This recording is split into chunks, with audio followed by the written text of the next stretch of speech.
ವಿದ್ಯಾರ್ಥಿಗಳು, ಇಂದಿನ ಸಭೆಯ ಅಧ್ಯಕ್ಷರು ಆದ ಶ್ರೀ ರಾಘವೇಂದ್ರ ಉಪಾಧ್ಯಾಯರೇ, ವೇದಿಕೆಯಲ್ಲಿರುವ ಇತರ ಗಣ್ಯರೇ, ವೇದಿಕೆಯ ಮುಂಭಾಗದಲ್ಲಿ ಆಸೀನರಾದ ವಿದ್ಯಾವಾಚಸ್ಪತಿ ಬನ್ನಂಜೆ ಗೋವಿಂದಾಚಾರ್ಯರ ಎಲ್ಲ ಅಭಿಮಾನಿಗಳು, ಭಾಷಾಂತರ ಸಾಹಿತ್ಯಕ್ಕೆ ಬನ್ನಂಜೆ ಗೋವಿಂದಾಚಾರ್ಯರ ಕೊಡುಗೆ ಎನ್ನುವ ವಿಷಯದ ಕುರಿತು ಉಪನ್ಯಾಸ ನೀಡುವಂತೆ ನನ್ನ ಇನ್ನೊಬ್ಬರು ವಿದ್ಯಾರ್ಥಿಗಳಾದಂತಹ ಮುರಳೀಧರ ಉಪಾಧ್ಯಾಯರು ನನಗೆ ಸೂಚಿಸಿದರು. ಆ ದಿಸೆಯಲ್ಲಿ ನಾನು ಕಾರ್ಯಪ್ರವೃತ್ತನಾದೆ. ಈ ನಡುವಿನಲ್ಲಿ ನಾನು ಹಿಂದೆ ಅಧ್ಯಯನ ಮಾಡಿದ, ಅವರ ಉಪನ್ಯಾಸಗಳನ್ನು ಕೇಳಿದ, ಈ ಚೌಕಟ್ಟಿನ ಒಳಗಡೆಯಲ್ಲಿ ಸುಮಾರು 20 ನಿಮಿಷದಿಂದ ಅರ್ಧ ಗಂಟೆ ಸಮಯ ಕೊಟ್ಟಿದ್ದಾರೆ. ಆ ಸಮಯದಲ್ಲಿ ಕೆಲವು ಅಂಶಗಳನ್ನು ಈ ವೇದಿಕೆಯ ಮುಂಭಾಗದಲ್ಲಿ ಪ್ರಸ್ತುತಪಡಿಸಲಿಕ್ಕೆ ಇಷ್ಟಪಡ್ತೇನೆ. ಸ್ವಲ್ಪ ಆತಂಕ ಕೂಡ ಇದೆ. ಯಾಕೆಂದರೆ ಮಹಾಕವಿ ಕಾಳಿದಾಸ ರಘುವಂಶ ಮಹಾಕಾವ್ಯವನ್ನು ಆರಂಭ ಮಾಡುವಾಗ ಒಂದು ಮಾತು ಹೇಳ್ತಾನೆ, ಕ್ವಸೂರ್ಯ ಪ್ರಭವೋ ವಂಶಃ ಕ್ವಚಾಲ್ಪ ವಿಷಯ ಮತಿ ತಿತೀರ್ಷು ದುಸ್ತರಂ ಮೋಹಾತ್ ಉಡುಪೇನಾಸ್ಮಿ ಸಾಗರಂ. ವಿಸ್ತಾರವಾಗಿರತಕ್ಕಂತಹ ರಘುವಂಶ ಎಲ್ಲಿ, ಅಲ್ಪಮತಿಯಿಂದ ಕೂಡಿದಂತಹ ನಾನೆಲ್ಲಿ, ಆದರೆ ಸಾಗರವನ್ನು ದಾಟಬೇಕು ಎನ್ನತಕ್ಕಂತಹ ಹೆಬ್ಬಯಕೆ ನನಗಿದೆ. ಆದರೆ ನಾನು ಏರಿ ಹೊರಟದ್ದು ಮಾತ್ರ ತೆಪ್ಪವನ್ನ. ಉಡುಪೇನಾಸ್ಮಿ ಸಾಗರಂ, ತೆಪ್ಪದ ಸಹಾಯದಿಂದ ಮಹಾಸಾಗರವನ್ನು ದಾಟುವ ಪ್ರಯತ್ನವನ್ನು ನಾನು ಮಾಡ್ತಾ ಇದ್ದೇನೆ ಅಂತ ಹೇಳಿ ಮಹಾಕವಿ ಕಾಳಿದಾಸ ರಘುವಂಶವನ್ನು ಬರೆಯುವಾಗ ಹೇಳ್ತಾನೆ. ಬನ್ನಂಜೆ ಗೋವಿಂದಾಚಾರ್ಯರನ್ನ ನನ್ನ ವಿದ್ಯಾರ್ಥಿ ಜೀವನದಿಂದ ಆರಂಭಿಸಿ ಅವರ ಮರಣಕಾಲದವರೆಗಿನ ದಿನಗಳವರೆಗೂ ಅವರ ನೂರಾರು ಉಪನ್ಯಾಸಗಳನ್ನ ಹಿಂಬದಿಯಲ್ಲಿ ಕುರಿತು ಕೇಳಿದ್ದೇನೆ. ಆ ಬಾಲ್ಯದ ದಿನಗಳಿಂದಲೇ ಅವರ ನಾನು ಮೊದಲು ಓದಿದ್ದು ಅವರ ಕಾದಂಬರಿ ಕನ್ನಡ ಅನುವಾದವನ್ನು. ಅದರಿಂದ ಪ್ರೇರಿತರಾಗಿ ಬಹುತೇಕ ಅವರ ಎಲ್ಲ ಪುಸ್ತಕಗಳನ್ನು ಕೊಂಡು ತಂದಿದ್ದು ನಿರಂತರವಾಗಿ ಅದನ್ನು ಓದ್ತಾ ಬಂದೆ.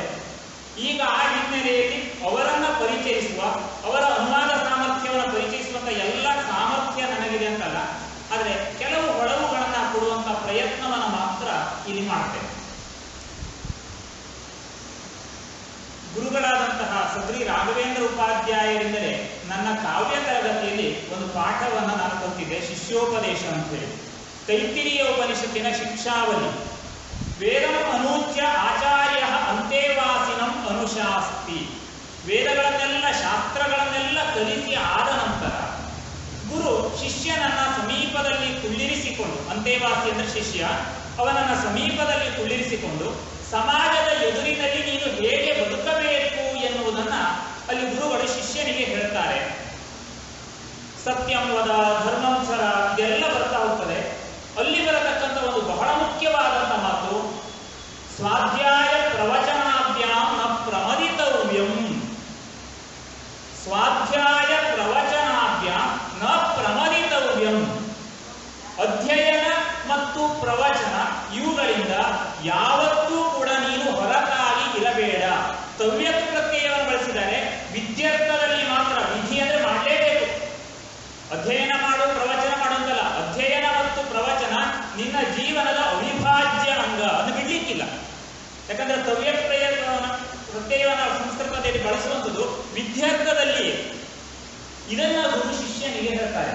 ಬಹುತೇಕ ನಾನು ಬನ್ನಂಜೆ ಗೋವಿಂದಾಚಾರ್ಯನ ಕಂಡಂತೆ ಅವರು ಅಧ್ಯಯನ ಪ್ರವಚನದಿಂದ ಯಾವತ್ತೂ ವಿಮುಖರಾದದ್ದನ್ನು ಕಾಣಲೇ ಇಲ್ಲ.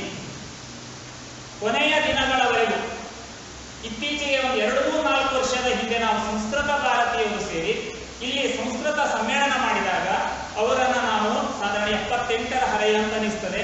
ಆ ಹರೆಯರು ಕೂಡ ಉತ್ಸಾಹದಿಂದ ಬಂದು 1.25 ಗಂಟೆಗಳ ಕಾಲ ಆವತ್ತು ಸಂಸ್ಕೃತ ಮತ್ತು ಕನ್ನಡದ ಬಾಂಧವ್ಯದ ಕುರಿತು ಅವರು ಭಾಷಣವನ್ನು ಮಾಡಿದ್ರು. ಅಂದರೆ ಬಾಲ್ಯದಿಂದ ಆರಂಭಿಸಿ ಅಲ್ಲಿಯವರೆಗೂ ಕೂಡ ಸ್ವಾಧ್ಯಾಯ ಪ್ರವಚನಗಳಿಂದ ಅವರು ವಿಮುಖರಾಗಲಿಲ್ಲ. ಅದರ ಜೊತೆಯಲ್ಲಿ ಇನ್ನೊಂದು ನಂಟನ್ನು ಅವರು ಬೆಳೆಸಿಕೊಳ್ತಾರೆ, ಅದು ಕೃತಿಯ ರಚನೆ.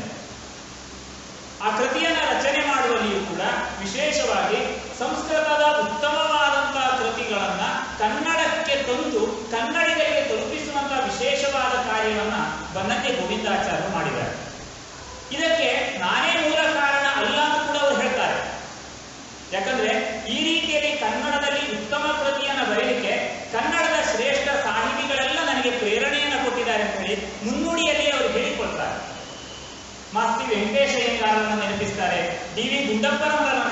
ನೆನಪಿಸ್ತಾರೆ, ದ.ರಾ. ಬೇಂದ್ರೆಯವರನ್ನ ನೆನಪಿಸ್ತಾರೆ, ವಿಶೇಷವಾಗಿ ಕೂತಿ ನರಸಿಂಹಾಚಾರ್ಯರನ್ನ ಪುನಃ ಅವರು ನೆನಪಿಸ್ತಾರೆ. ಕೂತಿ ನರಸಿಂಹಾಚಾರ್ಯರು ಆಗಾಗ ನನ್ನನ್ನ ಕರೆದು ಈ ಮಾತು ಹೇಳಿದ್ದರು ಅಂತೇಳಿ ಅವರು ಮುನ್ನುಡಿಯಲ್ಲಿ ಬರೀತಾರೆ. ಬನ್ನಂಜೆ, ನಿನಗೆ ಕನ್ನಡ ಸಂಸ್ಕೃತದಲ್ಲಿ ಸಮಾನವಾದಂತಹ ಸಾಮರ್ಥ್ಯ ಇದೆ. ಸಂಸ್ಕೃತದ ಉತ್ತಮ ಕೃತಿಗಳನ್ನ ಕನ್ನಡಕ್ಕೆ ಉತ್ತಮವಾಗಿ ನೀನು ಮಾತ್ರ ಕೊಡಬಲ್ಲೆ ಅಂತ ನನ್ನ ಬೆನ್ನು ತಟ್ಟಿದವರು ಕೂತಿನ ಅಂತ ಹೇಳ್ತಾರೆ. ಇನ್ನೂ ಮಾತು ಮುಂದುವರಿಸಿದ ಕಡೆ ಹೇಳ್ತಾರೆ ಅವರು, ಕೂತಿನ ಅವರಿಗೆ ವಯಸ್ಸಾಗಿತ್ತು, ದೃಷ್ಟಿ ಸ್ಪಷ್ಟವಾಗಿ ಕಾಣ್ತಾ ಇರಲಿಲ್ಲ. ಅವರ ಸಮೀಪಕ್ಕೆ ನಾನು ಹೋದೆ. ಆ ಸಮಯದಲ್ಲಿ ಕೂತಿನ ಅವರು ತೋರಿಸಿದಂತ ಪ್ರೀತಿಯನ್ನು ಹೇಳ್ತಾರೆ. ಬನ್ನಂಜೆ, ನನ್ನ ಈ ಬಾಹ್ಯ ಕಣ್ಣುಗಳಿಂದ ನಿನ್ನನ್ನು ನೋಡುವಂತ ಭಾಗ್ಯ ನನಗಿಲ್ಲ. ನಿನ್ನನ್ನು ಒಮ್ಮೆ ಮುಟ್ಟಿ ನೋಡ್ತೇನೆ ಅಂತೇಳಿ ಅಡಿಯಿಂದ ಮುಡಿಯವರೆಗೆ ಅವರು ನನ್ನನ್ನು ಸ್ಪರ್ಶಿಸಿದ್ರು. ಆ ಪ್ರೀತಿಯನ್ನು ನಾನು ಹೇಗೆ ಮರೆಯಲಿ ಅಂತೇಳಿ ತಾನೇ ಅನುವಾದ ಮಾಡಿದಂತಹ ಶಾಕುಂತಲದ ಆರಂಭದಲ್ಲಿ ಅವರು ಬರೀತಾರೆ. ಅಂದ್ರೆ ಇಷ್ಟು ಎತ್ತರಕ್ಕೆ ಏರಿದ ನಂತರವೂ ಕೂಡ ತನಗೆ ಪ್ರೇರಣೆ ನೀಡಿದಂತಹ, ತನಗೆ ಹೊಸ ಚೈತನ್ಯವನ್ನು ತುಂಬಿದಂತಹ ಪ್ರತಿಯೊಬ್ಬರನ್ನು ಕೂಡ ಅಷ್ಟೇ ವಿನಯದಿಂದ ಸ್ಮರಿಸ್ತಾರಲ್ಲ. ಬಹುತೇಕ ಇದು ಶ್ರೇಷ್ಠರಾಗಿರತಕ್ಕಂತಹ ಎತ್ತರಕ್ಕೆ ಏರಿದವನು ಚಿಕ್ಕವನಿರಬೇಕು ಅಂತ ನಾವು ಬಾಲ್ಯಕಾಲದಲ್ಲಿ ಪಾಠ ಕಲಿತಿದ್ದೆವು. ಸೂರ್ಯ ಎತ್ತರಕ್ಕೆ ಇರ್ತಾನೆ ನೋಡು ಮಧ್ಯಾಹ್ನದ ಹೊತ್ತಿನಲ್ಲಿ, ಅದು ತುಂಬಾ ಚಿಕ್ಕ ಕಾಣ್ತಾರೆ. ಬನ್ನಂಜಿಯವರಲ್ಲಿ ಆ ಗುಣ ಇದ್ದದ್ರಿಂದಲೇ ಇಷ್ಟು ಉತ್ತಮವಾದಂತಹ ಕೃತಿಗಳನ್ನ ಈ ನಾಡಿಗೆ ಕೊಡ್ಲಿಕ್ಕೆ ಸಾಧ್ಯವಾಯಿತು ಎನ್ನತಕ್ಕಂತಹ ಒಂದೆರಡು ಮಾತುಗಳನ್ನ ಈ ನಡುವಿನಲ್ಲಿ ಉಲ್ಲೇಖ ಮಾಡ್ತಾ, ವಿಶೇಷವಾಗಿ ಬಹಳ ಮೆಚ್ಚುಗೆಯಾದಂತಹ ಒಂದು ಕೃತಿ ನನಗೆ ಅಭಿಜ್ಞಾನ ಶಾಕುಂತಲವನ್ನ ಅವರು ನೆನಪಾದಳು ಶಕುಂತಲೆ ಅಂತ ಅನುವಾದ ಮಾಡ್ತಾರೆ. ಶಾಕುಂತಲ ನಾಟಕದ ಬಗ್ಗೆ ನಮ್ಮ ನಾಡಿನ ಜನರಿಗೆ ತುಂಬಾ ಪ್ರೀತಿ ಇದೆ. ಅದೆಷ್ಟು ಪ್ರೀತಿ ಅಂದ್ರೆ, ಕಾವ್ಯೇಶು ನಾಟಕಂ ರಮ್ಯಂ ನಾಟಕೇಶು ಶಕುಂತಲ. ದೃಶ್ಯ ಕಾವ್ಯ ಅಂತಲ್ಲ, ದೃಶ್ಯ ಶ್ರವ್ಯ ಯಾವುದೇ ಕಾವ್ಯ ಪ್ರಕಾರವನ್ನು ತೆಗೆದುಕೊಳ್ಳಿ, ಆ ಕಾವ್ಯಗಳಲ್ಲೆಲ್ಲ ಅತ್ಯಂತ ಶ್ರೇಷ್ಠವಾದದ್ದು ನಾಟಕ. ನಾಟಕಗಳನ್ನ ನೀವು ಅವಲೋಕನ ಮಾಡ್ತಾ ಹೋದ್ರೆ ಆ ನಾಟಕಗಳಲ್ಲಿ ಅತ್ಯಂತ ಶ್ರೇಷ್ಠವಾದದ್ದು ಶಾಕುಂತಲ. ಆ ಶಾಕುಂತಲ ನಾಟಕವನ್ನು ಈ ಮೊದಲು ಹಾಗಿದ್ರೆ ಕನ್ನಡಕ್ಕೆ ಅನುವಾದ ಮಾಡಲಿಲ್ಲ ಅಂತ ಕೇಳಿದ್ರೆ ಸಾಕಷ್ಟು ಜನ ಅನುವಾದ ಮಾಡಿದ್ದಾರೆ. ಆದರೂ ಬನ್ನಂಜಿಯವರು ಪುನಃ ಅನುವಾದ ಯಾಕೆ ಮಾಡ್ತಾರೆ ಅಂತಂದ್ರೆ ಅವರೇ ಹೇಳಿಕೊಳ್ತಾರೆ. ಈಗಾಗಲೇ ಬಸಪ್ಪ ಶಾಸ್ತ್ರಿಗಳು ಚೆನ್ನಾಗಿ ಅನುವಾದ ಮಾಡಿದ್ದಾರೆ. ಎಸ್.ವಿ. ಪರಮೇಶ್ವರ ಭಟ್ಟರ ಅನುವಾದ ಕೂಡ ತುಂಬಾ ಚೆನ್ನಾಗಿಯೇ ಇದೆ. ಈ ವಿದ್ವಾಂಸರಿಗೆ ನನ್ನ ಕೃತಜ್ಞತೆ ಇದೆ, ವಂದನೆ ಇದೆ. ಆದರೂ ನನ್ನ ಮನಸ್ಸಿನಲ್ಲಿ ಒಂದು ಕೊರಗಿದೆ. ಅವರೆಲ್ಲ ಅನುವಾದ ಮಾಡುವಾಗ ಗದ್ಯವನ್ನ ಸರಳವಾಗಿರತಕ್ಕಂಥ ಹೊಸಗನ್ನಡದಲ್ಲಿ ಪ್ರಯೋಗ ಮಾಡ್ತಾರೆ. ಪದ್ಯ ಭಾಗಕ್ಕೆ ಬಂದಾಗ ಹಳೆಗನ್ನಡವನ್ನು ಬಳಸಿಬಿಡ್ತಾರೆ. ಯಾಕೆ ಪದ್ಯ ಭಾಗವನ್ನು ಕೂಡ ಕನ್ನಡಕ್ಕೆ ಒಪ್ಪುವಂತ ಹೊಸಗನ್ನಡ ಶೈಲಿಯಲ್ಲಿ ಪ್ರಯೋಗಿಸಬಾರದು ಎನ್ನುವಂತ ಒಂದು ಆಲೋಚನೆ ನನ್ನ ಮನಸ್ಸಿನಲ್ಲಿತ್ತು. ಆ ಉದ್ದೇಶದಿಂದಲೇ ನಾನು ಶಾಕುಂತಲ ನಾಟಕವನ್ನ ಕನ್ನಡಕ್ಕೆ ನೆನಪಾದಳು ಶಕುಂತಲೆ ಅಂತ ಅನುವಾದ ಮಾಡಿದೆ ಅಂತ ಹೇಳ್ತಾರೆ. 5ನೇ ಅಂಕ ಅನುವಾದದ ಕೆಲವು ಸೊಗಸುಗಳನ್ನು ನಾನು ತೋರಿಸುವಂತ ಪ್ರಯತ್ನ ಮಾಡ್ತೇನೆ. ಶಾಕುಂತಲ ನಾಟಕದ 5ನೇ ಅಂಕದಲ್ಲಿ ಒಂದು ರೋಚಕವಾದ ಸನ್ನಿವೇಶ ಇದೆ. ದುಷ್ಯಂತ ಮಹಾರಾಜ ತನ್ನ ಗೆಳೆಯನಾದಂತಹ ವಿದೂಷಕ ಅಥವಾ ಮಾಂಡವ್ಯ ಅಂತ ಹೇಳಿ ಅವನ ಜೊತೆಯಲ್ಲಿ ಕುಳಿತುಕೊಂಡಿದ್ದಾನೆ. ದೂರದಿಂದ ನೃತ್ಯ ಶಾಲೆಯಿಂದ, ಸಂಗೀತ ಶಾಲೆಯಿಂದ ಮಧುರವಾದಂತಹ ಒಂದು ಧ್ವನಿ ಕೇಳಿ ಬರ್ತಾ ಇದೆ. ಕ್ಷಣಕಾಲ ದುಷ್ಯಂತನ ಕಿವಿ ಆ ಕಡೆಗೆ ಹಾಯಿತು. ಕೇಳಿದ, ಇದು ಹಂಸಪಲಿಕೆಯ ಗಾನ. ಹಲವು ಸಮಯದಿಂದ ಕೇಳಿದ ಹಾಡೇ ಇದು. ಆದ್ರೆ ಇವತ್ತು ಹಾಡು ಮಾತ್ರ ಬೇರೆ, ಹಾಡುವವಳು ಅವಳೇ. ಆ ಹಾಡು ಹೀಗಿತ್ತು.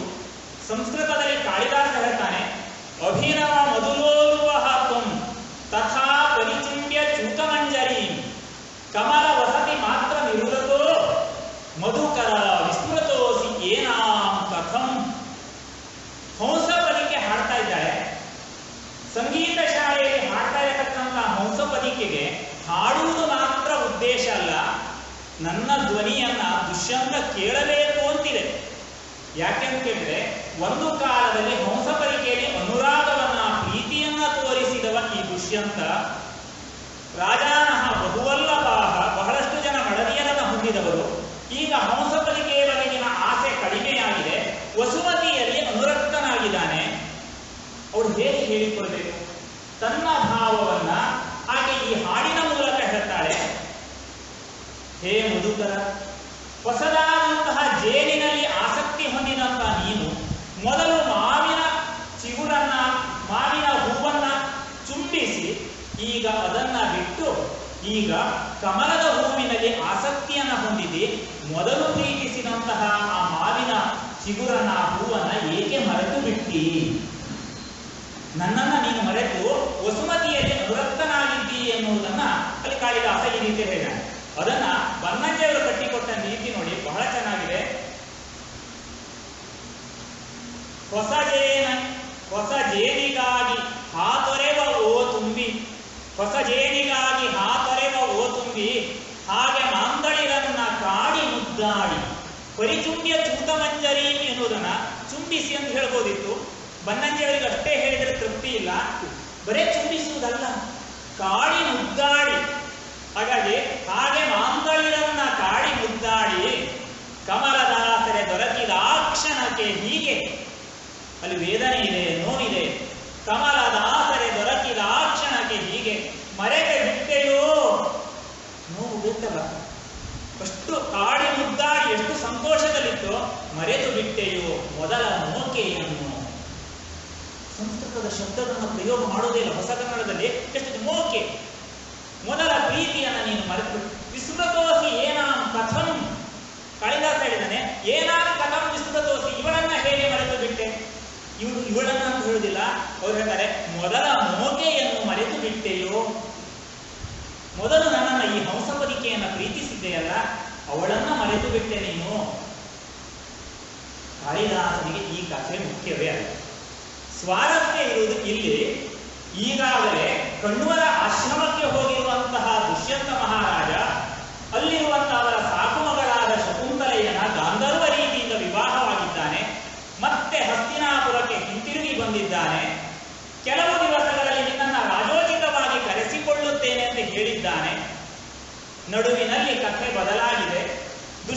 ಅಲ್ಲಿ ಬಂದಿರುವಂತಹ ದುರ್ವಾಸರ ಶಾಪದ ಪರಿಣಾಮವಾಗಿ ದುಷ್ಯಂತ ಮರೆತು ಬಿಟ್ಟ. ಇದು ನಿಜವಾಗಿ ಮಹಾಭಾರತದ ವನಪರ್ವದ ಕಥೆ. ಅಲ್ಲಿ ದುಷ್ಯಂತ ಮರೆತದ್ದು ಅದು ನಾಟಕವಾಗಿರ್ತದೆ. ಕಾಳಿದಾಸನಿಗೆ ಹಾಗೆ ಮಾಡಲಿಕ್ಕೆ ಇಷ್ಟ ಇರಲಿಲ್ಲ.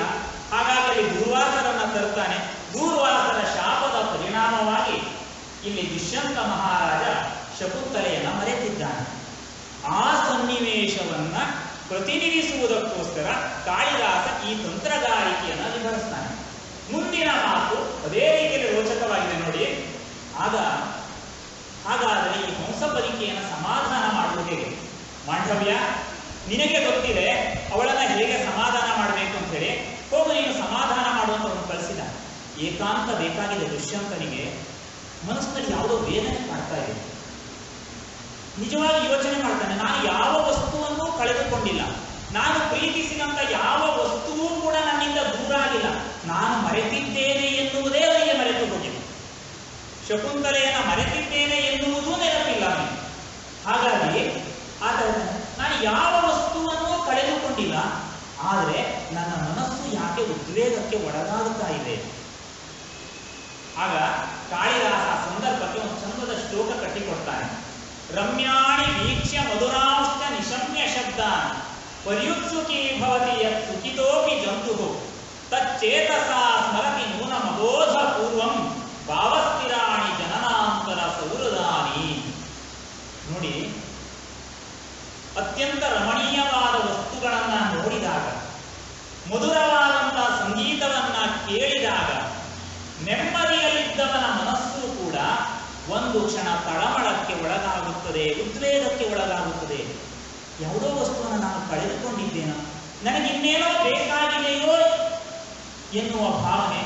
ಆದರೆ ನೋಡಿದ್ರೆ ಏನು ಅಂತ ಕೇಳಿದ್ರೆ ಹೊರ ಪ್ರಪಂಚದಲ್ಲಿ ಕಳೆದುಕೊಂಡದ್ದು ಯಾವುದೂ ಇಲ್ಲ. ಆದರೆ ಕವಿ ಹೇಳ್ತಾನೆ, ಭಾವಸ್ಥಿರಾಣಿ ಜನನಾಂತರ ಸೌರದಾನಿ. ಆದರೆ ಭಾವದಲ್ಲಿ ಅದು ನೆಲೆ ನಿಂತು ಬಿಟ್ಟಿದೆ. ಹಂಸಪದಿಕೆಯ ಹಾಡನ್ನ, ಮಧುರವಾದ ಸಂಗೀತವನ್ನ ಕೇಳುವಾಗ ನಾನು ಯಾವುದೋ ಒಂದು ಅಂಶವನ್ನ, ನನ್ನ ಬದುಕಿನ ಅವಿಭಾಜ್ಯ ಅಂಗವನ್ನ ಕಳೆದುಕೊಂಡಿದ್ದೇನೆ ಎನ್ನುವ ಭಾವ ಕೊಡುತ್ತದೆ. ಅದನ್ನ ಬನ್ನಂಜಿಯವರು ಅನುವಾದಿಸಿದ ರೀತಿ ಇದೆ. ಚೆಲುವನ್ನು ಕಂಡಾಗ, ಅಲ್ಲಿ ರಮ್ಯಾಣಿ ವೀಕ್ಷ್ಯ ಅಂತ ಹೇಳಿದಾನೆ, ಚೆಲುವನ್ನು ಕಂಡಾಗ. ಮಧುರಾಂಶ್ಚ ನಿಶಮ್ಯ ಅಂತ ಕೊಟ್ರೆ ಇನಿದನಿಯ ನುಂಡಾಗ. ಕನ್ನಡದ ಶಬ್ದ ಎಷ್ಟು ಚೆನ್ನಾಗಿದೆ ನೋಡಿ. ರಮ್ಯಾಣಿ ವೀಕ್ಷ್ಯ, ಚೆಲುವನ್ನು ಕಂಡಾಗ. ಮಧುರಾಂಶ್ಚ ನಿಶಮ್ಯ ಶಬ್ದ ಇನಿದನಿಯ ನುಂಡಾಗ. ತಳ್ಳಂಕಗೊಳ್ಳುವುದನ್ನು ಈ ತಳ್ಳಂಕ ಎನ್ನುವುದು ಬಹಳ ವಿಶೇಷವಾದ ಶಬ್ದ. ಯಾಕಂದ್ರೆ ನಾವು ಬರವಣಿಗೆಯನ್ನು ಮಾಡ್ತಾ ಹೋದವರಿಗೆ ಈ ಶಬ್ದಗಳ ವಿಶೇಷತೆ ಗೊತ್ತಾಗ್ತದೆ. ತಳ್ಳಂಕ ಎನ್ನುವುದಕ್ಕೆ ಎರಡು ಅರ್ಥ ಇದೆ. ಒಂದು ಸಂಕೋಚ, ಇನ್ನೊಂದು ಅಂಜಿಕೆ ಅಂತ. ಈಗ ದುಷ್ಯಂತನಲ್ಲಿ ಎರಡೂ ಇದೆ. ಒಂದು ವೇಳೆ ನಿಜವಾಗಿ ಅವನು ಶಕುಂತಲೆಯನ್ನು ಪ್ರೀತಿಸಿ ಕರೆಸಿಕೊಳ್ತೇನೆ ಅಂತ ಹೇಳಿದವನು ಮಾಡದೇ ಇದ್ರೆ ರಾಜನಾಗಿ ರಾಜಧರ್ಮವನ್ನು ಮೀರಿದ ಅಪರಾಧಿಯ, ಅದು ಅಂಜಿಕೆ. ಒಂದು ವೇಳೆ ರಾಜಧರ್ಮದಲ್ಲಿ ನನಗೆ ಶಕ್ತಿ ಇದೆ ಎನ್ನುವ ಕಾರಣದಿಂದ ತಿರಸ್ಕಾರ ಮಾಡಿದರೆ ಅಲ್ಲಿ ಆತ ಸಂಕೋಚ ಪಡಲೇಬೇಕು. ಒಳಗಿಂದೊಳಗೆ ಇದು ನಾನು ತಪ್ಪು ಮಾಡಿದೆ, ರಾಜನೇ ಇರಬಹುದು. ಮುಗ್ಧಳಾದಂಥ ಆಶ್ರಮದ ಕುವರಿಗೆ ನಾನು ಅಪರಾಧ ಮಾಡಿಬಿಟ್ಟೆ, ತಪ್ಪು ಮಾಡಿದೆ. ಹಾಗಾಗಿ ಬನ್ನಂಜರು ಬಳಸ್ತಾರೆ, ತಳ್ಳಂಕಗೊಳ್ಳುವನು ನೆಮ್ಮದಿಯಲ್ಲಿದ್ದವನು ಕೂಡ ಅದು ಚಿತ್ತ ನೆನೆಸುವುದು ಯಾವುದೋ ಗೊತ್ತಿರದ ಭಾವದಲ್ಲಿ ನೆರೆಗೊಂಡ ಜನುಮಗಳ ನಂತರ. ಯಾವುದೊಂದು ಗೊತ್ತಿಲ್ಲ, ಅದು ಹೇಳ್ತಾರೆ ಭಾವದಲ್ಲಿ ನೆಲೆಗೊಂಡ ಜನುಮದ ನಂಟುಗಳನ್ನು ಯಾವುದೊಂದು ಹೊರಗೆ ಹೇಳಿಕ್ಕೆ ಸಾಧ್ಯವಾಗ್ತಿಲ್ಲ, ಅದನ್ನು ನನ್ನ ಒಳ ಮನಸ್ಸು ಹೇಳ್ತಾ ಇದೆ. ಭಾವದಲ್ಲಿ ಸ್ಥಿರವಾಗಿ ನಿಂತು ಬಿಟ್ಟಿದೆ, ಯಾವುದೋ ಜನ್ಮದ ನಂಟು ನನ್ನಿಂದ ದೂರ ಆಗಿದೆ. ಈ ಕೊನೆಯ ಶಬ್ದವನ್ನು ಓದುವಾಗ ನನಗೆ ಬೇಂದ್ರೆಯವರ ಸಖಿ ಗೀತದ ಆ ಮಾತುಗಳು ಪುನಃ ನೆನಪುತ್ತದೆ. ಸಖಿ ಗೀತದಲ್ಲಿ ಬೇಂದ್ರೆಯವರು ಕೊನೆಯ ಒಂದು ಮಾತು ಬಳಸ್ತಾರೆ, ನನಗೂ ನಿನಗೂ ಅಂಟಿದ ನಂಟಿನ ಕೊನೆಬಲ್ಲವರಾರು ಕಾಮಾಕ್ಷಿಯೇ. ಆ ಸಖಿಯೊಟ್ಟಿಗೆ ಇರತಕ್ಕಂಥ ಬಾಂಧವ್ಯ ಅದು ಒಳಗಡೆ ಇದೆ. ನನಗೂ ನಿನಗೂ ಅಂಟಿದ ನಂಟಿನ ಕೊನೆಬಲ್ಲವರಾರು. ಬಹುಶಃ ಈ ಮಾನವ ಧರ್ಮವನ್ನ ಮನಸ್ಸಿನಲ್ಲಿ ಮೂಡತಕ್ಕಂಥ ಅವ್ಯಕ್ತವಾದಂತಹ ಭಾವಗಳನ್ನ ಕನ್ನಡದ ಎಲ್ಲ ಕವಿಗಳು, ಕನ್ನಡ ಅಂತಲ್ಲ ಎಲ್ಲ ಕವಿಗಳು ಚಿತ್ರಿಸ್ತಾ ಹೋಗ್ತಾರೆ. ಒಂದು ಮಾತನ್ನ ಪ್ರಸ್ತುತ ಅಲ್ಲಿದ್ರು, ಆ ಸಂದರ್ಭವನ್ನು ಉಲ್ಲೇಖ ಮಾಡುವ ದೃಷ್ಟಿಯಿಂದ ಡಿವಿಜಿಯವರ ಕವಿತೆಯಲ್ಲಿ ಕೂಡ ಇದೊಂದು ಬರ್ತದೆ, ಉಲ್ಲೇಖ ಮಾಡಿಬಿಡ್ತೇನೆ. ಅವರು ಹೇಳ್ತಾರೆ, ಈ ಮಾನವ ಧರ್ಮ ಮನುಷ್ಯನ ಮನಸ್ಸಿನಲ್ಲಿ ಮೂಡತಕ್ಕಂಥ ಭಾವನೆಗಳು ಎನ್ನುವುದು ಇದು ಒಂದು ಯುಗಕ್ಕೆ, ಒಂದು ಜನ್ಮಕ್ಕೆ ಸೀಮಿತವಾದದ್ದಲ್ಲ. ಅವ್ರು ಹೇಳ್ತಾರೆ, ತಲೆಯಿಂದ ತಲೆಗೆ, ಪೀಳಿಗೆಯಿಂದ ಪೀಳಿಗೆಗೆ, ಅಲೆಯಿಂದ ಅಲೆಗೆ ಕಪ್ಪೆಯ ಚಾರನಂತೆ ಯುಗದಿಂದ ಯುಗಕ್ಕೆ ಇಳಿಯುತ್ತಿದೆ ಮಾನವ ಧರ್ಮ ನಿಲದ ಮೃತಧಾರೆಯನ್ನು ಮಂಕುತಿಮ್ಮ. ಆ ಮಾನವ ಧರ್ಮದ ಮೂಲ ಎಲ್ಲಿ, ಅದು ಹೇಗೆ, ಅದು ಗುರುತಿಸಲಿಕ್ಕಾಗುವುದಿಲ್ಲ. ಇಲ್ಲಿ ಇವರು ಹೇಳ್ತಾರೆ, ಭಾವದಲ್ಲಿ ನೆಲೆಗೊಂಡ ಜನುಮದ ನಂಟುಗಳನ್ನು. ಇನ್ನು ಬಹಳ ಸ್ವಾರಸ್ಯಕರವಾದಂತ, ನಾನು ಶಾಕುಂತಲದ ಒಂದು 3-4 ಉದಾಹರಣೆ ಹೆಚ್ಚು ಕೊಡ್ತೇನೆ, ಯಾಕೆಂದ್ರೆ ತುಂಬಾ ಹತ್ತಿರ ಆಗ್ತದೆ. ಶೂದ್ರಕನ ಮಚ್ಚಕಟಿಕದ್ದು ಸಾಕಷ್ಟು ಉದಾಹರಣೆ ತಗೊಂಡಿದ್ದೇನೆ, ಬೇರೆ ಬೇರೆ ಮತ್ತೆ ರಾಮನ ಕಥೆಯನ್ನು ತಗೊಂಡಿದ್ದೇನೆ. ಆದರೆ ಒಂದೆರಡು ಶಾಕುಂತಲ ನಾಟಕದಲ್ಲಿ ವಿಶೇಷ ಅಂಶಗಳು ಹೆಚ್ಚು ಪರಿಣಾಮಕಾರಿಯಾಗಿ ಗೋಚರಿಸಿದ್ದರಿಂದ ನಾನು ಆ ಅಂಶಗಳನ್ನು ಒಂದು 2-3 ಉದಾಹರಣೆ ಹೆಚ್ಚು ಕೊಡ್ತೇನೆ. ಈಗ ದುಷ್ಯಂತ ಮಹಾರಾಜ ಧರ್ಮಪೀಠದಿಂದ ವಿಶ್ರಾಂತಿಯ ತಾಣಕ್ಕೆ ತೆರಳಿದ್ದಾನೆ. ಈ ಸಮಯದಲ್ಲಿ ಕಣ್ವಾಶ್ರಮದಿಂದ ಕಣ್ವರ ಶಿಷ್ಯರು ಶಕುಂತಲೆಯ ಜೊತೆಯಲ್ಲಿ ಕೊಂಡಿದ್ದಾರೆ. ಶಾಂಕರವ, ಶಾರದ್ವತ, ಗೌತಮಿ ಮತ್ತು ಶಕುಂತಲೆ. ಈ ವಿಷಯವನ್ನ ನೇರವಾಗಿ ಹೋಗಿ ರಾಜನಿಗೆ ಕಂಚುಕಿ ಹೇಳಬೇಕಾಗಿತ್ತು. ಆದರೆ ಮಹಾರಾಜನಿಗೆ ಹೇಳುವುದೇ, ಧರ್ಮಪೀಠದಲ್ಲಿ ಬಹಳ ಹೊತ್ತಿನವರೆಗೆ ರಾಜಸಭೆಯನ್ನ ನಡೆಸಿ ಆಯಾಸಗೊಂಡಿದ್ದಾನೆ ದುಷ್ಯಂತ ಮಹಾರಾಜ. ಆದರೆ ದೂರದ ಆಶ್ರಮದಿಂದ ಈ ಮುನಿಕುಮಾರರು ಬಂದಿದ್ದಾರೆ. ಈಗ ಹೇಳುವುದೋ ಬೇಡವೋ ಎನ್ನತಕ್ಕಂಥ ಗೊಂದಲ ಕಂಚುಕಿಯ ಮನಸ್ಸಿನಲ್ಲಿ ಇದೆ. ಹೇಳುವುದ ಬೇಡವೇ? ಬಂದವರ ವಿಷಯವನ್ನ ಹೇಳಬೇಕಾದದ್ದು ಕಂಚುಕಿಯ ಕರ್ತವ್ಯ. ಆದರೆ ಇನ್ನೊಂದಿದೆ, ರಾಜನನ್ನ ಆಲೋಚನೆ ಮಾಡಿ ನೋಡಿದ್ರೆ ಇಷ್ಟೆಲ್ಲ ರಾಜಕಾರ್ಯಗಳನ್ನು ಮುಗಿಸಿ ಸ್ವಲ್ಪ ಹೊತ್ತು ವಿಶ್ರಾಂತಿಗೆ ಅಂತ ತೆರಳಿದಾಗ ಆ ರಾಜನ ವಿಶ್ರಾಂತಿಗೆ ಭಂಗವನ್ನ ಉಂಟು ಮಾಡುವುದು ಸರಿಯೇ? ಇದು ಆತನಿಗೆ ಸ್ವಲ್ಪ ಮಟ್ಟಿಗೆ ಗೊಂದಲವನ್ನು ಉಂಟು ಮಾಡ್ತಾನೆ. ಆಗ ಆತ ಒಂದು ಸಮರ್ಥನೆ ಕೊಡ್ತಾನೆ, ಹೇಳಲೇಬೇಕು, ನನ್ನ ಕರ್ತವ್ಯ ಮಾತ್ರ ಅಲ್ಲ, ರಾಜನ ಕರ್ತವ್ಯವೂ ಹೌದು.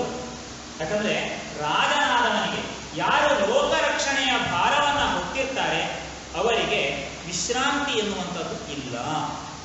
ಆ ಮಾತನ್ನೇ ಉಲ್ಲೇಖ ಮಾಡ್ತಾರೆ, ಅವರಿಗೆ ವಿಶ್ರಾಂತಿ ಇಲ್ಲ. ಯಾಕೆ ಕೇಳಿದ್ರೆ ರಾಜನ ಕೆಲಸ ಹೇಗೆ ಎನ್ನುವುದನ್ನು ಕಾಳಿದಾಸ ಹೇಳ್ತಾನೆ. ಬಾನು ಸಕೃದ್ಯುಕ್ತ ತುರಂಗಯೇವ ರಾತ್ರಿಂದಿವಂ ಗಂಧವಃ ಪ್ರಯಾತಿ ಶೇಷ ಸದೈವಾಹಿತ ಭೂಮಿವಾರ ಷಷ್ಟಾಂಶ ವೃತ್ತೇರಪಿ ಧರ್ಮಯೇಷಃ. ನೋಡಿ, ಸದಾಕಾಲ ಜಗತ್ತಿಗೆ ಬೆಳಕನ್ನ ನೀಡತಕ್ಕಂತಹ ಸೂರ್ಯ ಸಪ್ತ ತುರಗಗಳನ್ನ ಏರಿ ಹೋಗ್ತಾ ಇರ್ತಾನೆ. ಕ್ಷಣಕಾಲವೂ ವಿಶ್ರಾಂತಿ ಪಡೆಯುವುದಿಲ್ಲ, ಪಡೆಯಬಾರದು. ಯಾಕೆ? ಲೋಕದ ಕೆಲಸಕ್ಕೆ ಸೀಮಿತನಾದವನು ಸೂರ್ಯ. ಇನ್ನು ರಾತ್ರಿಂದಿವಂ ಗಂಧವಹ ಪ್ರಯಾತಿ, ಗಾಳಿ ಬೀಸ್ತಾ ಇರ್ತದೆ, ಹಗಲು ಮಾತ್ರ ಬೀಸ್ತೇನೆ, ರಾತ್ರಿ ಮಲಗ್ತೇನೆ ಆಗುವುದಿಲ್ಲ.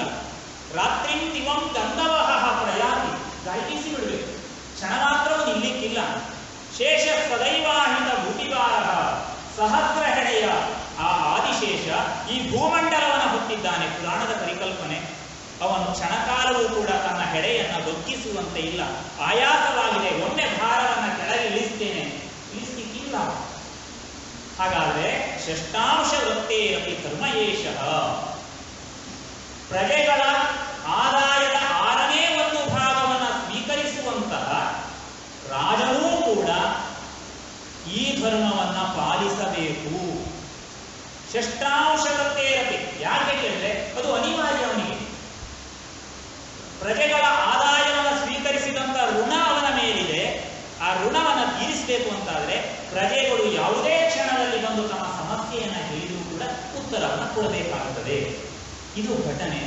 ಇದನ್ನ ಬನ್ನಂಜಿಯವರು ಕನ್ನಡದಲ್ಲಿ ಕಟ್ಟಿದ್ ನೋಡಿ. ಬಿಗಿದ ಕುದುರೆಯ ಜೀನು ಬಿಚ್ಚಲೇ ಇಲ್ಲ ಭಾನು, ಕನ್ನಡಕ್ಕೆ ಹೋಗುವಂಥದ್ದು. ಯಾಕಂದ್ರೆ ಕುದುರೆಯ ಮೇಲೆ ಜೀನು ಹಾಕುವಂಥದ್ದು ಇದೆಯಲ್ಲ, ಅದು ಪ್ರಯಾಣ ಸಂದರ್ಭದಲ್ಲಿ ಮಾತ್ರ. ಆದರೆ ಆ ಜೀನನ್ನು ಬಿಚ್ಚದೇ ಹೋದಂಥ ವ್ಯಕ್ತಿ ಅಂತ ಜಗತ್ತಲ್ಲಿ ಒಬ್ಬ ಇದ್ರೆ ಅದು ಸೂರ್ಯಮ. ಅದು ಮೂಲದಲ್ಲಿ ಇಲ್ಲ, ಆದರೆ ಅವರು ಕೊಡ್ತಾರೆ ಬಿಗಿದ ಕುದುರೆಯ ಜೀನು ಬಿಚ್ಚಲೇ ಇಲ್ಲ ಭಾನು, ಹಗಲಿರುಳು ಬಿಡದೆ ಬೀಸುವುದು ವಾಯುದೇವತಾನು. ಇದು ಸರಳವಾಗಿದೆ. ಹಗಲಿರುಳು ಬಿಡದೆ ಬೀಸುವನು ವಾಯುದೇವತಾನು, ಅನುಗಾಲ ಭುವಿಯ ಹೊರೆ ಹೊತ್ತಿರುವ ನಾಶೇಷ. ಅವ್ರು ಹಾಗಾಗಿ ಹೇಳ್ತಾರೆ, ನನಗನ್ನಿಸ್ತದೆ ಆ ಶೇಷನನ್ನು ಯಾರು ನೋಡ್ಲಿಲ್ಲ. ಗಾಳಿಯಾದರೂ ಅನುಭವಕ್ಕೆ ಬರ್ತದೆ, ಸೂರ್ಯ ಅನುಭವಕ್ಕೆ ಬರ್ತದೆ, ಭೂಮಿಯನ್ನು ಹೊತ್ತುಕೊಂಡ ಆದಿಶೇಷನನ್ನ ನೋಡ್ಲಿಲ್ಲ.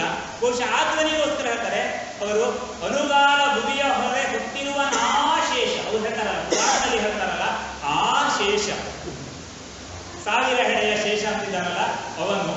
ಹಾಗೆಯೇ ಜಗವನಾಡುವರ ಬಾಳ ರೀತಿ ಕೂಡ, ಹಾಗೆಯೇ ಜಗವನಾಡುವರ ಬಾಳ ರೀತಿ ಕೂಡ. ಇಲ್ಲಿ ಅವರು ಷಷ್ಟಾಂಶ ವೃತ್ತೇರಪಿ ಅನ್ನೋದನ್ನು ಬಿಟ್ಟೇ ಬಿಡ್ತಾರೆ. ಸಹಜವಾಗಿ ಜಗತ್ತನ್ನ ಯಾರು ಆಳಬೇಕು ಅಂತ ಹೋಗ್ತಾರೆ, ಯಾರಿಗೆ ಮಂತ್ರಿ ಆಗಬೇಕು, ರಾಜನಾಗಬೇಕು ಅಂತ ಆಸೆ ಇದೆ, ಅವರು ತಮ್ಮ ಸುಖವನ್ನು ಮರೆಯಲೇಬೇಕು. ಹಾಗಾಗಿ ಇನ್ನು ತಡ ಮಾಡುವುದಲ್ಲ, ಕಣ್ವಾಶ್ರಮದಿಂದ ಬಂದಿರುವಂತಹ ಈ ಮುನಿಕುಮಾರರ ವಿಷಯವನ್ನ ದುಷ್ಯಂತ ಮಹಾರಾಜನಿಗೆ ಹೇಳ್ತೇನೆ ಅಂತ ಹೇಳಿ ಕಂಚುಕಿ ಮುಂದಕ್ಕೆ ಸಾಕ್ತಾರೆ. ಇನ್ನೊಂದು ಮಾತು ಹೇಳಿದ್ದಾರೆ. ಈಗ ಶಾರ್ಂಗರವ, ಶಾರದ್ವತ, ಗೌತಮಿ ಮತ್ತು ಶಕುಂತಲೆ ಬಂದಿದ್ದಾರೆ. ಇವರು ಬಂದ ವಿಷಯ ಕಂಚುಕಿಯಿಂದ ದುಷ್ಯಂತ ಮಹಾರಾಜನಿಗೆ ಗೊತ್ತಾಗಿದೆ. ದುಷ್ಯಂತ ಮಹಾರಾಜ ಧರ್ಮಪೀಠದಿಂದ ಎದ್ದು ಅವರನ್ನು ಎದುರುಗೊಳ್ಳುವುದಕ್ಕೆ ಅಂತ ಹತ್ತಿರ ಬರ್ತಾರೆ. ಈ ವಿಷಯವನ್ನ ಅಲ್ಲಿರುವಂತಹ ಪುರೋಹಿತ ಆ ಶಾರದ್ವತನಿಗೆ ಹೇಳ್ತಾನೆ, ಶಾರ್ಂಗರವ ಮತ್ತು ಶಾರದ್ವತನಿಗೆ ಹೇಳ್ತಾನೆ, ಈತ ವರ್ಣಾಶ್ರಮ ಧರ್ಮಕ್ಕೆ ಧಕ್ಕೆ ಬರದಂತೆ ಪ್ರಜೆಗಳನ್ನ ಪರಿಪಾಲನೆ ಮಾಡುವಂತಹ ದುಷ್ಯಂತ ಮಹಾರಾಜ, ನೀವು ದೂರದ ಆಶ್ರಮದಿಂದ ಬಂದಿದ್ದೀರಿ ಎನ್ನುವಂಥ ವಿಷಯವನ್ನ ತಿಳಿದು ಧರ್ಮಪೀಠದಿಂದ ತಾನೇ ಎದ್ದು ನಿಮ್ಮನ್ನು ಎದುರುಗೊಳ್ಳುವುದಕ್ಕೆ ಬಂದಿದ್ದಾನೆ. ಆಗ ಶಾರ್ದರವನಿಗೆ ತುಂಬಾ ಸಂತೋಷ ಆಗ್ತದೆ.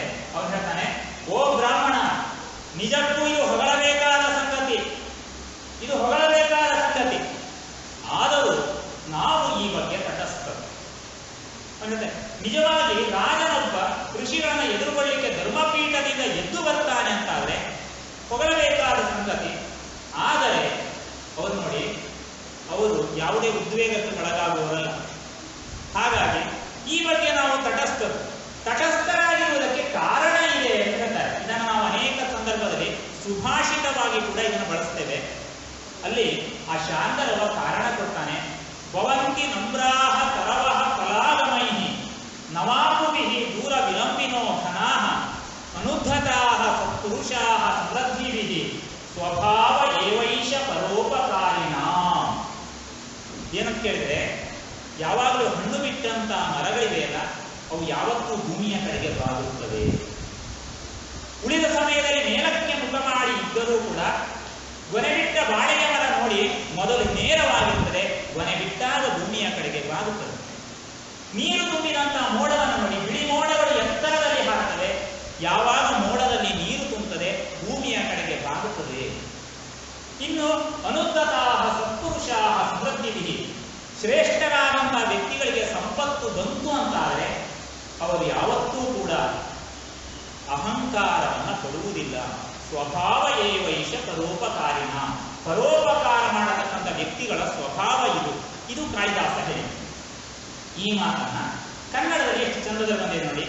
ಹಣ್ಣು ಬಿಟ್ಟರೆ ಮರವು, ನೋಡಿ ಅಲ್ಲಿ ಹಣ್ಣು ಬಿಟ್ಟರೆ ಮರವು, ಬಿಟ್ಟರೆ ಬಿಡದಿದ್ರೆ ಅಲ್ಲ, ಆ ಶಬ್ದಗಳ ಪ್ರಯೋಗ.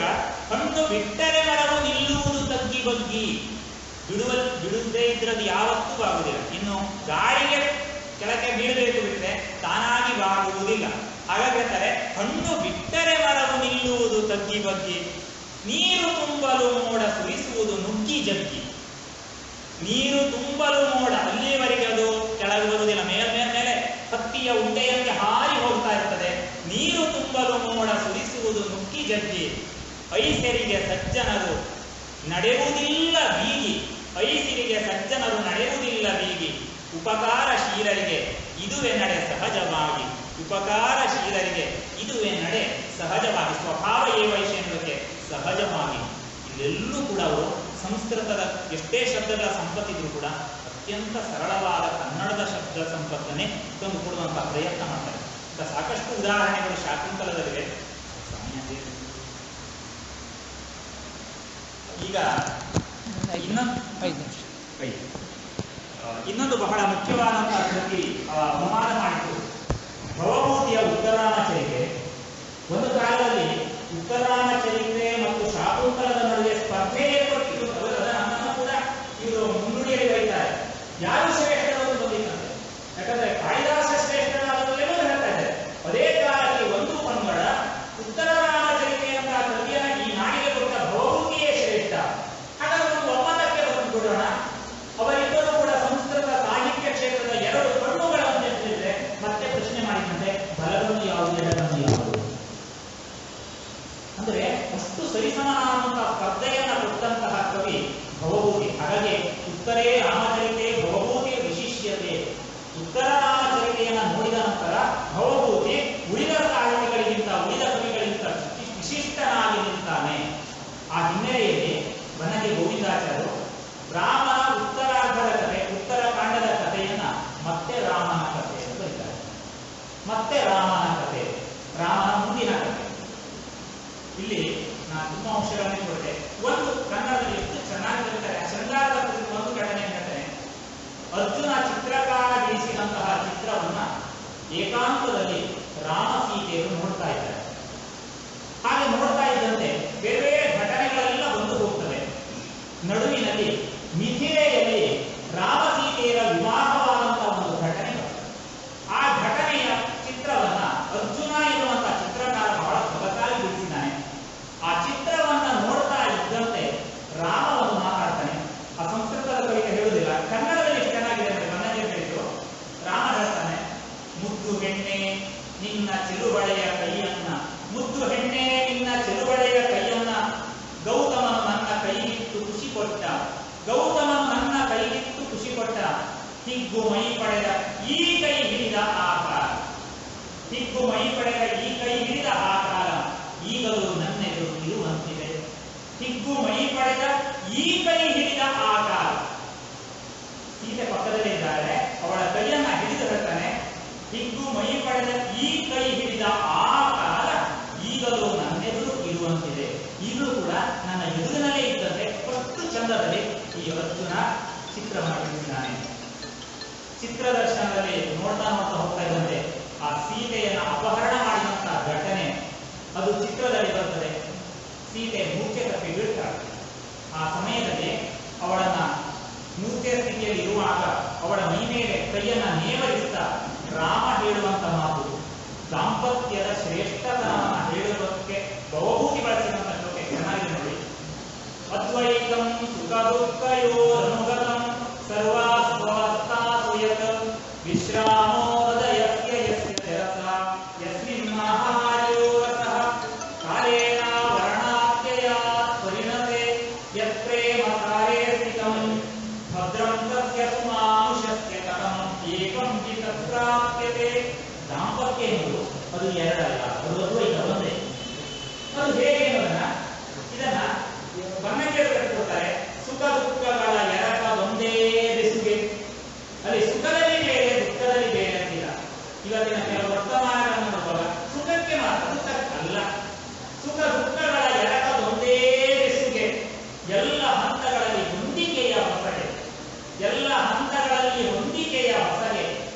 ಎದೆಗೆ ತಂಪಿನ ತಾಣ, ಎದೆಗೆ ತಂಪಿನ ತಾಣ, ಮುಪ್ಪಿನಲು ಹರಿಗಳಿಯದನುರಾಗ. ವಯಸ್ಸಾದ್ಮೇಲೆ ಇಲ್ಲ ಅಂತಿಲ್ಲ ದಾಂಪತ್ಯ, ಮುಪ್ಪಿನಲು ಹರಿಗಳಿಯದನುರಾಗ. ದಿನ ದಿನಕ್ಕೆ ಪರೆಸರಿದು ಗಟ್ಟಿ ನೆಲಗಟ್ಟಿನಲ್ಲಿ ನೇಹದಲ್ಲಿ ನೆಲೆಗೊಂಡ ಅಂತ ದಾಂಪತ್ಯಕ್ಕೆ ಇರುವಕ್ಕೆ ಎಲ್ಲರೂ ಬಯಸುವುದು ಅದನೊಂದನೆ, ಎಲ್ಲರೂ ಬಯಸುವುದು ಅದನೊಂದನೆ. ಶೂದ್ರಕ ಕವಿಯ ಮೃಚ್ಛಕಟಿಕವನ್ನು ಕೂಡ ಅವರು ಆವೆಯ ಮಣ್ಣಿನ ಆಟದ ಬಂಡಿ ಅಂತ ಕನ್ನಡಕವನ್ನು ಮಾಡಿದ್ದಾರೆ. ಇನ್ನೊಂದು ಕೃತಿ ಹೇಳಿದೆ, ಬಹಳ ಚೆನ್ನಾಗಿರುವಂತಹ ಕೃತಿ, ಬಾಣಭಟ್ಟನ ಕಾದಂಬರಿ. ಜೀವನದಲ್ಲಿ ಬಾಣಭಟ್ಟನ ಕಾದಂಬರಿಯನ್ನು ಓದಬೇಕು ಅಂತ ಹೇಳಿ ಅನ್ನಿಸಿದರೆ ಸಂಸ್ಕೃತವನ್ನು ಓದಲಿಕ್ಕೆ ಸಾಧ್ಯವಾಗದಿದ್ದವರಿಗೆ ಕನ್ನಡದ ಬನ್ನಂಜೆಯವರ ಕೃತಿ ಅತ್ಯಂತ ಅನರ್ಘ್ಯ ರತ್ನ. ಆ ಕೃತಿಯನ್ನು ಓದಲೇಬೇಕು. ಬಾಣದ ಬಗ್ಗೆ ಒಂದು ಒಳ್ಳೆ ಮಾತಿದೆ, ಬಾಣವೋತ್ಕೃಷ್ಟಂ ಜಗತ್ಸರ್ವಂ ಅಂತ ಹೇಳಿ, ಜಗತ್ತು ಬಾಣನ ಎಂಜಲು. ಮತ್ತು ಮುಂದುವರೆದು ಹೇಳ್ತಾರೆ, ಕಾದಂಬರಿ ರಸಜ್ಞಾನ ಆಹಾರೋಪಿ ನಲೋಚತೆ. ಕಾದಂಬರಿಯನ್ನು ಯಾರು ಅಧ್ಯಯನ ಮಾಡ್ತಾ ಇರ್ತಾರೆ ಅವರಿಗೆ ಆಹಾರ ಕೂಡ ರುಚಿಸುವುದಿಲ್ಲ. ಕಾದಂಬರಿ ಅಂತ ಸೊಗಸಿದೆ ಅಂತ ಹೇಳಿ ಆ ಕಾದಂಬರಿಯನ್ನ ಕನ್ನಡದ ಕನ್ನಡಿಯಲ್ಲಿ ಇಲ್ಲಿ ಕೊಟ್ಟಿದ್ದಾರೆ. ಒಂದು ಮಾತನ್ನ ಹೇಳಿ ನಾನು ಮಾತನ್ನು ಮುಗಿಸ್ತೇನೆ. ಅಲ್ಲಿ ವಿಲಾಸವತಿಯ ವರ್ಣನೆ ಬರ್ತದೆ. ತಾರಾಪೀಡ ಮಹಾರಾಜನಿಗೆ ಉಜ್ಜಯಿನಿಯ ದೊರೆಯಾದಂತಹ ತಾರಾಪೀಡ ಮಹಾರಾಜನ ಪಟ್ಟದ ಅರಸಿ ವಿಲಾಸವತಿ, ಅವಳ ಬಗ್ಗೆ ಒಂದು ಮಾತು, ಅದನ್ನ ಅವರು ಹೇಗೆ ಅನುವಾದ ಮಾಡಿದರೆ ಮೂಲದಲ್ಲಿ ಹೇಗಿದೆ ಅಂತ ಹೇಳಿ ಮುಗಿಸ್ತೇನೆ. ಅತ ತಸ್ಯ ಚಂದ್ರಲೇಖೇವ ಹರಜಟಾ ಕಲಾಪಸ್ಯ ಕೌಸ್ತುಭ ಪ್ರದೇವ ಕೈಟವಾರಾತಿ ವಕ್ಷಸ್ಥಲಸ್ಯ ಚಂದನಮ ರಾಜೀವ ಮಲಯಸ್ಯ ಫಣಾಫಣಿ ಶಿಖೇವ ಶೇಷಸ್ಯ ಭೂಷಣಬಹು ತ್ರಿಭುವನ ವಿಸ್ಮಯ ಜನನಿ ಸಕಲಾಂತಪುರ ಪ್ರಧಾನಭೂತ ಮಹಿಷಿ ವಿಲಾಸವತಿ ನಾಮ. ಆ ತಾರಾಪೀಡನಿಗೆ ವಿಲಾಸವತಿ ಎನ್ನುವ ಹೆಸರಿನ ಪಟ್ಟದ ಅರಸಿಯೊಬ್ಬಳು ಇದ್ದಳು. ವಿಸ್ತಾರವಾಗಿದೆ, ಒಂದು 4-5 ಮಾತು ತೆಗೆದುಕೊಂಡಿದ್ದೇನೆ ನನಗೆ. ಅವಳು ಹೇಗಿದ್ದಳು ಅಂತ ಹೇಳಿದ್ರೆ ಕನ್ನಡದಲ್ಲಿ ಏನು ಹೇಳ್ತಾರೆ, ವಿಲಾಸವತಿ ತಾರಾಪೀಡನ ಪಟ್ಟದರಸಿ, ಅಂತಃಪುರದ ರಾಣಿಯರೆಲ್ಲ ಮೊದಲಿಗಳು, ಶಂಕರನ ತಲೆಮುಡಿಗೆ ಶಶಿಕಲೆ, ನಾರಾಯಣನ ಎದೆಗೆ ಕೌಸ್ತುಭದ ಕಾಂತಿ, ಮಲಯಾಚಲಕ್ಕೆ ಚಂದನದ ತೋಟ, ಶೇಷನಿಗೆ ಹೆಡೆಯ ಮಣಿ. ಹೇಗೆ ಹಾಗೆ ತಾರಾಪೀಡನಿಗೆ ಈ ವಿಲಾಸವತಿ ಒಂದು ಅಲಂಕಾರವಾಗಿದ್ದಳು. ಅತ್ಯಂತ ಸೊಗಸಾಗಿ ಸಂಸ್ಕೃತದ ಅತ್ಯಂತ ಉತ್ತಮವಾದಂತಹ ಕೃತಿಗಳನ್ನ ಕನ್ನಡ ನಾಡಿಗೆ ಬನ್ನಂಜೆಯವರು ಕೊಟ್ಟಿದ್ದಾರೆ. ಅವರ ದೈಹಿಕವಾಗಿ ನಮ್ಮ ಎದುರಲ್ಲಿ ಇವತ್ತು ಇಲ್ಲದೇ ಇರಬಹುದು, ಆದರೆ ಅವರ ಕೃತಿಗಳ ಮೂಲಕ ನಮ್ಮೆಲ್ಲರ ಮನಸ್ಸಿನಲ್ಲಿ ಶಾಶ್ವತವಾದಂತಹ ಸ್ಥಾನ ಪಡೆದಿದ್ದಾರೆ. ಅವರಿಗೆ ನಾವು ನಿಜವಾಗಿ ಅರ್ಪಿಸುವ ಶ್ರದ್ಧಾಂಜಲಿಯಾಗುತ್ತಿದೆ. ಅವರು ಉತ್ತಮವಾದಂತಹ ಕೃತಿಗಳನ್ನ ಓದಿ ಆ ಕುರಿತಾದಂತಹ ಅಂಶಗಳನ್ನ ಇನ್ನಷ್ಟು ಜನರೊಟ್ಟಿಗೆ ನಾವು ಹಂಚಿಕೊಳ್ಳೋಣ. ಆ ಮೂಲಕ ಅವರ ಪ್ರತಿಸ್ಮೃತಿ ಅನ್ನತಕ್ಕಂಥ ಈ ಕಾರ್ಯಕ್ರಮ ಸಾರ್ಥಕತೆಯನ್ನು ಪಡೆಯಲಿ ಅಂತ ಹೇಳ್ತಾ ಮಾತಿನಲ್ಲಿ ಹಿರಿಯರಲ್ಲಿ ಮಾತಾಡುವ ಏನಾದರೂ ಅಲ್ಪ ಸ್ವಲ್ಪ ತಪ್ಪುಗಳು ದೋಷಗಳು ಆಗಿರ್ಬೋದು, ವಿದ್ಯಾರ್ಥಿಗಳು ಯಾವುದನ್ನು ಮಾಡಬೇಕು. ನನ್ನ ಅನುಭವಕ್ಕೆ ಬಂದಂಥ ಕೆಲವು ಅಂಶಗಳನ್ನ ಮಾತ್ರ ತಮ್ಮೆದುರು ಹೇಳುವಂಥ ಪ್ರಯತ್ನ ಮಾಡಿದ್ದೇನೆ. ಒಟ್ಟಿನಲ್ಲಿ ಈ ಕಾರ್ಯಕ್ರಮ ಈ ಮೂಲಕ ಸಾರ್ಥಕವಾಗಿ ಬನ್ನಂಜೆಯವರ ನೆನಪು ಶಾಶ್ವತವಾಗಿ ಅಂತ ಹೇಳ್ತಾ ನಾನು ಮಾತು ಮುಗಿಸ್ತೇನೆ. ಸರ್ವೇಭ್ಯಃ ಧನ್ಯವಾದ.